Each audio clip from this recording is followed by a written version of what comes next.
राधे राधे दोस्तों, कैसे हैं आप सब। आज हम फिर से हाजिर हैं आप सभी के लिए अक्षय तृतीया के विषय में महत्वपूर्ण जानकारी लेकर। अक्षय तृतीया का भारतीय जनमानस में बड़ा ही महत्व है। इस दिन स्नान, होम, जप, दान आदि का अनंत फल मिलता है, ऐसा शास्त्रों में कहा गया है। अक्षय तृतीया को ही पीताम्बरा, नर नारायण, हयग्रीव और परशुराम के अवतार हुए। अक्षय तृतीया यानी वैशाख माह के शुक्ल पक्ष की तृतीया तिथि को भगवान विष्णु ने अपना 6वां अवतार लिया था। वह उनका आवेशावतार भगवान परशुराम थे।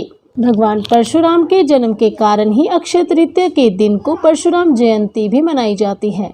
तो आइए जानते हैं भगवान परशुराम से जुड़ी महत्वपूर्ण बातों के बारे में। भगवान विष्णु ने वैशाख शुक्ल तृतीया तिथि को प्रदोष काल में ऋषि जमदाग्नि और माता रेणुका के घर चौथी संतान के रूप में जन्म लिया था।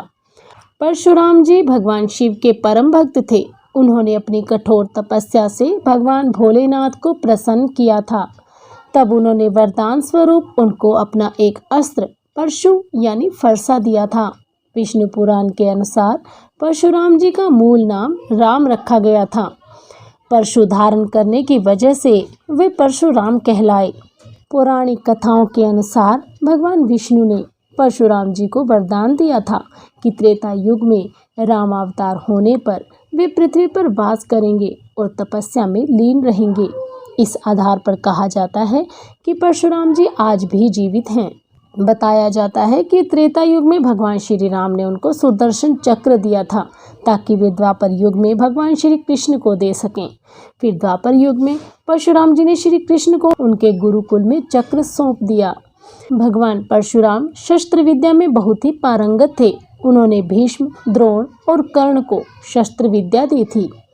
कहा जाता है कि कलयुग में जब भगवान विष्णु का कल्कि अवतार होगा तो भगवान परशुराम उनको शस्त्र विद्या का ज्ञान देंगे। पौराणिक कथाओं के अनुसार क्षत्रियों के दंभ को तोड़ने के लिए भगवान परशुराम ने 21 बार उनका संहार किया। एक बार परशुराम जी भगवान शिव से मिलने कैलाश पर्वत पर पहुंचे तो गणेश जी ने उनको रोक लिया। वे उन्हें भगवान शिव से मिलने नहीं दे रहे थे। तब परशुराम जी ने क्रोधित होकर गणेश जी पर परशु से वार कर दिया, जिससे गणेश जी का एक दांत टूटा। इसी वजह से गणेश जी एक दंत कहलाए। भगवान परशुराम ने तैयार की थी राम राज्य की भूमिका। इसी दिन त्रेता युग का आरंभ भी हुआ था। इसीलिए इस तिथि को सर्व सिद्ध तिथि के रूप में मान्यता मिली। अक्षय तृतीया का भगवान परशुराम के अवतार से संबंध होने से यह पर्व राष्ट्रीय शासन व्यवस्था के लिए एक विशेष स्मरणीय और चिंतनीय पर्व है। 10 महाविद्याओं में भगवती पीताम्बरा बगलामुखी के अनन्य साधक परशुराम जी ने अपनी शक्ति का प्रयोग सदैव कुशासन के विरुद्ध किया।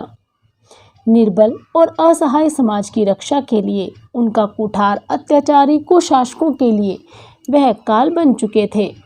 अधर्मी कार्तवीर्य अर्थात सहस्त्रबाहु, जिसने परशुराम जी के पिता महर्षि जमदग्नि को मारा था, उसका वध कर उसकी राजसत्ता को परशुराम जी ने छिन्न भिन्न कर दिया। आज लोग किसी भी जीत को प्रकट करने के लिए जिन 2 उंगलियों को उठाकर विजय मुद्रा का प्रदर्शन करते हैं, वह परशुराम जी की विजय मुद्रा की नकल मात्र है। श्री राम द्वारा धनुष तोड़ने के बाद समस्त राजाओं की दुर्भी संधि हुई कि श्री राम ने धनुष तो तोड़ लिया, लेकिन इन्हें सीता स्वयंवर से रोकना होगा। अपनी अपनी सेनाओं की टुकड़ियों के साथ धनुष यज्ञ में आए समस्त राजा एकजुट होकर श्री राम से युद्ध के लिए कमर कसकर तैयार हो गए। धनुष यज्ञ गृह युद्ध में बदलने वाला था। ऐसी विकट स्थिति में वहां अपना फरसा लहराते हुए परशुराम जी प्रकट हो गए। वे राजा जनक से पूछते हैं कि तुरंत बताओ कि यह शिव धनुष किसने तोड़ा है, अन्यथा जितने भी राजा यहाँ बैठे हैं मैं उन्हें अपने परशु की भेंट चढ़ाता हूँ। तब श्री राम विनम्र भाव से कहते हैं, हे नाथ, शंकर के धनुष को तोड़ने वाला कोई आपका ही दास होगा। परशुराम जी और राम संवाद के बीच में ही लक्ष्मण जी उत्तेजित हो उठे। विकट लीला प्रारंभ हो गई।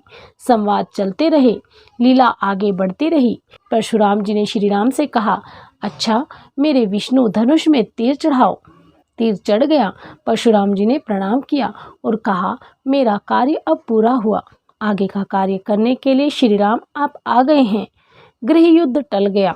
सभी राजाओं ने श्री राम को अपना सम्राट मान लिया, भेंट पूजा की और अपनी अपनी राजधानी लौट गए। श्री राम के केंद्रीय शासन नियमों से धर्मयुक्त राज्य करने लगे। देश में शांति छाने लगी। अब श्री राम निश्चिंत थे, क्योंकि उन्हें तो देश की सीमाओं के पास संचालित आतंक के खिलाफ लड़ना था। इसीलिए अयोध्या आते ही वन को चले गए। पंचवटी में लीला रची गई। लंका कोच हुआ।